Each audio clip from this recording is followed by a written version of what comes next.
जय हिंद स्टूडेंट्स। आज हम सब कक्षा 8वीं की कलश हिंदी व्याकरण का पाठ 4 है ना। क्या है पाठ 4? वाक्य विचार। पिछले वीडियो में हमने क्या क्या देखा था? वर्ण विचार देखा था, शब्द विचार देखा था, है ना। वर्ण विचार में हमने वर्ण की परिभाषा, शब्द विचार में हमने क्या देखा था? शब्द की परिभाषा।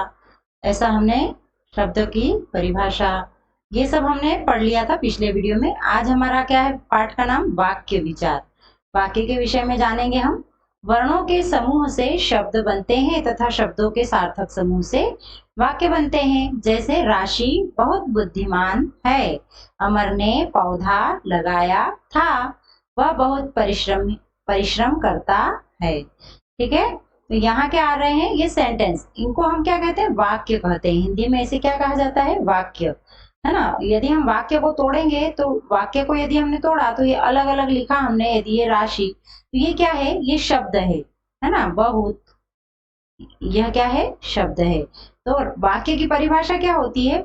शब्दों के सार्थक मेल से बनने वाली इकाई को हम क्या कहते हैं? शब्द वाक्य कहते हैं। या फिर ऐसा कह सकते हैं, शब्दों के अर्थपूर्ण समूह को हम क्या कहते हैं? वाक्य कहते हैं। ठीक है, तो इन शब्दों से मिलकर एक जो अर्थपूर्ण इकाई बनती है उसे हम वाक्य कहते हैं।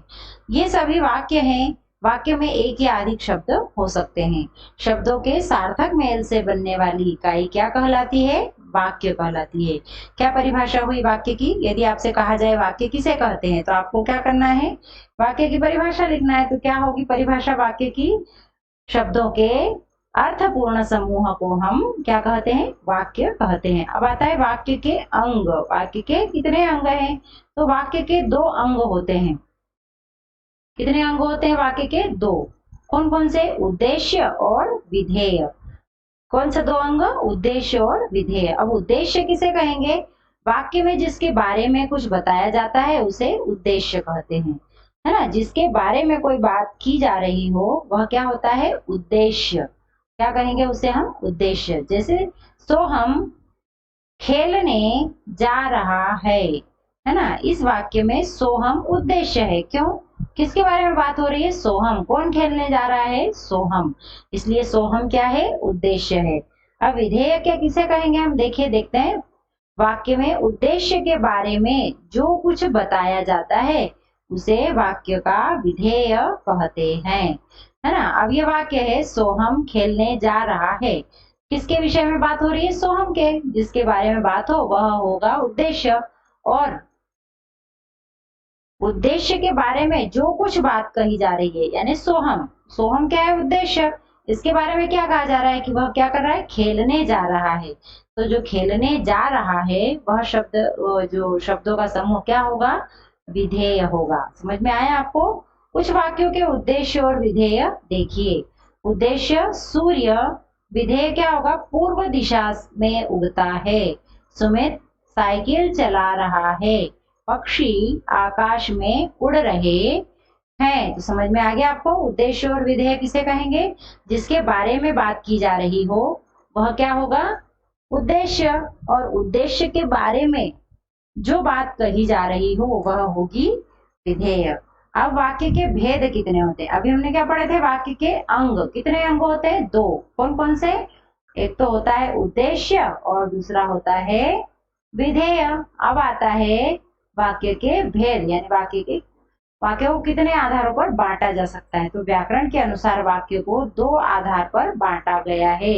एक तो अर्थ के आधार पर और एक क्या होता है? रचना के आधार पर, है ना। वाक्य का अर्थ क्या निकल रहा है और उसकी रचना कैसे हुई। तो अब हम देखेंगे पहला, अर्थ के आधार पर वाक्य के 8 भेद होते हैं। अर्थ के आधार पर कितने भेद होते हैं? वाक्य के 8। कौन कौन से? विधानवाचक वाक्य, दूसरा निषेधवाचक वाक्य, तीसरा प्रश्नवाचक वाक्य, है ना। चौथा क्या है? संकेतवाचक वाक्य, संदेहवाचक वाक्य, इच्छावाचक वाक्य, आज्ञावाचक वाक्य और विस्मयादिवाचक वाक्य। ये सब क्या है? वाक्य के भेद है। कितने भेद है? अर्थ के आधार पर वाक्य के 8 भेद है।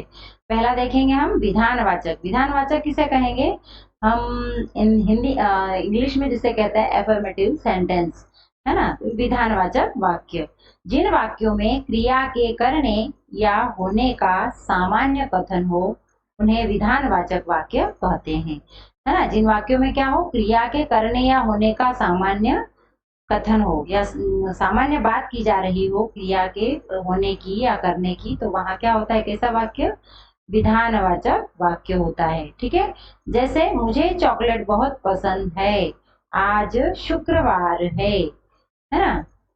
जिन वाक्यों में क्रिया के करने या होने का सामान्य कथन हो, क्रिया कुछ काम जैसे क्रिया का कुछ होना बताया जा रहा हो या क्रिया की जा रही हो, तो ऐसे यदि वाक्य हो तो वे क्या होते हैं, विधानवाचक वाक्य होते हैं। अब निषेधवाचक किसे कहेंगे हम, जिन वाक्यों में क्रिया के न होने का कथन हो उन्हें निषेधवाचक वाक्य कहते हैं। जैसे मुझे भूख नहीं है, वह परीक्षा में शामिल नहीं होगा, मैं कल इंदौर नहीं जाऊंगा, है ना। मम्मी कल खाना नहीं बनाएंगी, तो जहां नहीं का आया है ना, क्रिया के न होने का, जैसे मैं कल स्कूल नहीं जाऊंगा, पापा कल मुझे कॉपी लाकर नहीं देंगे, तो ये सब क्या है, निषेधवाचक वाक्य। क्या होगा, जहां नहीं आ रहा है वो कौन सा वाक्य, निषेधवाचक। अब हम देखेंगे आगे प्रश्नवाचक वाक्य। प्रश्नवाचक वाक्य किसे कहेंगे, जिन वाक्यों में प्रश्न पूछा जाता है उन्हें प्रश्नवाचक वाक्य कहते हैं। पहले में विधानवाचक में क्या था, क्रिया का होना बताया जा रहा था, वहां विधानवाचक।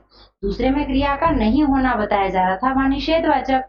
अब जिन वाक्यों में प्रश्न पूछा जाता है वहां कौन सा वाचक वाक्य, प्रश्नवाचक वाक्य होता है। जैसे क्या मैं आपका नाम जान सकती हूँ, क्या आप कल से यही हो, है ना। क्या आप मुझे 2 रुपए दोगे, है ना। क्या आप मेरे लिए चाय बनाओगे, तो ये सब क्या है, प्रश्नवाचक वाक्य है। ठीक है, अगला पढ़ेंगे हम संकेतवाचक वाक्य। जिन वाक्यों में एक क्रिया का होना दूसरी क्रिया पर निर्भर रहने का बोध हो उन्हें संकेतवाचक वाक्य कहते हैं, है ना। जिन वाक्यों में क्या हो, एक क्रिया का होना दूसरी पर निर्भर हो, तो वहां कौन सा वाक्य होता है, संकेतवाचक। ठीक है, धूप निकलती तो कीचड़ नहीं रहती, या फिर यदि आप कहते तो मैं नहीं जाता।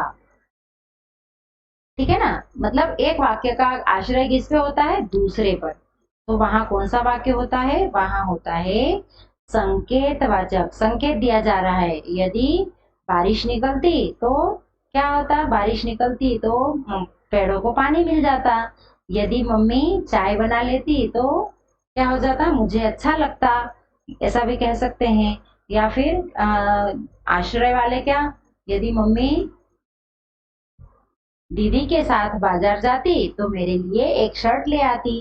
तो ये सब क्या है, एक क्रिया का दूसरे पर आश्रित होना, तो यहाँ के कौन सा वाचक वाक्य हुआ, संकेतवाचक वाक्य। अब आता है संदेहवाचक वाक्य। जिन वाक्यों से संदेह या संभावना का बोध हो उन्हें संदेहवाचक वाक्य कहते हैं। अब तक अनिल विद्यालय पहुंच गया होगा, ट्रेन आ चुकी होगी, पता नहीं है कि काम हुआ है या नहीं है, संदेह है उसमें, है ना। शायद दीदी स्कूल पहुंच चुकी होगी, है ना। ये क्या है, सब कैसे वाक्य है, संदेह। इसमें संदेह है कि अभी पता नहीं कि ऐसा हुआ होगा या नहीं हुआ होगा, है ना। ट्रेन आ चुकी होगी, या फिर स्कूल में सर पढ़ा चुके होंगे, मैं लेट हो गया स्कूल में सर, शायद सर पढ़ा चुके होंगे, तो इसमें संदेह है, हो सकता है पढ़ा भी चुके हो या फिर नहीं भी, तो इसमें कैसा है, संदेहवाचक वाक्य। अब आता है इच्छावाचक वाक्य। जिन वाक्यों में वक्ता की इच्छा, आशा, कामना, आशीर्वाद आदि का वर्णन हो उन्हें इच्छावाचक वाक्य कहते हैं। जैसे ईश्वर सबके कष्ट दूर करें, आपकी यात्रा मंगलमय हो, इच्छा की जा रही है ना। ईश्वर क्या करे, आपके सबके कष्ट दूर करे, और या फिर आपकी यात्रा मंगलमय हो, तो इस अच्छा कुछ करने की इच्छा की जा रही है, इसलिए यहाँ पर क्या, इच्छा, आशा, कामना, आशीर्वाद आदि का वर्णन हो उन्हें इच्छावाचक वाक्य कहते हैं। यहाँ पर क्या हो रहा है, ईश्वर सबके कष्ट दूर करे, भगवान से प्रार्थना की जा रही है, या फिर आशा की जा रही है, कामना की जा रही है, और आपकी यात्रा मंगलमय हो, ऐसे भी इच्छा। अब जैसे आपका मंगल हो, आशीर्वाद में भी होता है, या फिर आप जुग जुग जियो, तो इसमें भी कैसा, इच्छावाचक वाक्य। आशीर्वाद में भी कौन सा वाक्य होता है, इच्छावाचक वाक्य। आगे देखेंगे हम आज्ञावाचक वाक्य। आज्ञावाचक वाक्य में क्या होगा, देखिए 6 आज्ञावाचक वाक्य। जिन वाक्यों से आज्ञा, आदेश, अनुमति या अनुरोध का बोध हो उन्हें आज्ञावाचक वाक्य कहते हैं, है ना। जिससे क्या हो, आदेश का, अनुमति का या अनुरोध का बोध हो उन्हें आज्ञावाचक वाक्य कहते हैं। इस पाठ को ध्यान से पढ़ो, मेरे लिए 1 कप चाय बनाओ। इसमें आज्ञा दी जा रही है ना। और फिर हम ऐसा बोलते हैं, कृपया पेज पलटिए या उलटिए, है ना। और क्या बोलते हैं हम, कृपया अपने हाथ धो लीजिए, है ना। अपने कॉपी का पेज पलटो, या फिर क्या कहेंगे हम, अपनी कॉपी में लिखो, आप मेरे पास आओ, आपका बैग खोलो। तो ये सब क्या है, आज्ञा दी जा रही है। यहाँ कौन सा वाक्य हुआ, आज्ञावाचक वाक्य। ठीक है। विस्मयादिवाचक वाक्य। जिन वाक्यों से हर्ष, शोक, विस्मय आदि के भाव प्रकट हो उन्हें विस्मयादि वाचक वाक्य कहते हैं। जैसे, वाह तुमने सबको खुश कर दिया, अरे यह क्या हो गया। तो इसमें क्या है, विस्मय है ना। इसमें हर्ष, शोक, विस्मय आदि के भाव प्रकट हो तो इसे हम क्या कहेंगे, विस्मयादि वाचक वाक्य कहते हैं। अब दूसरा है, रचना के आधार पर वाक्य के 3 भेद होते हैं। रचना के आधार पर कितने भेद होते हैं, वाक्य के 3 भेद। कौन कौन से,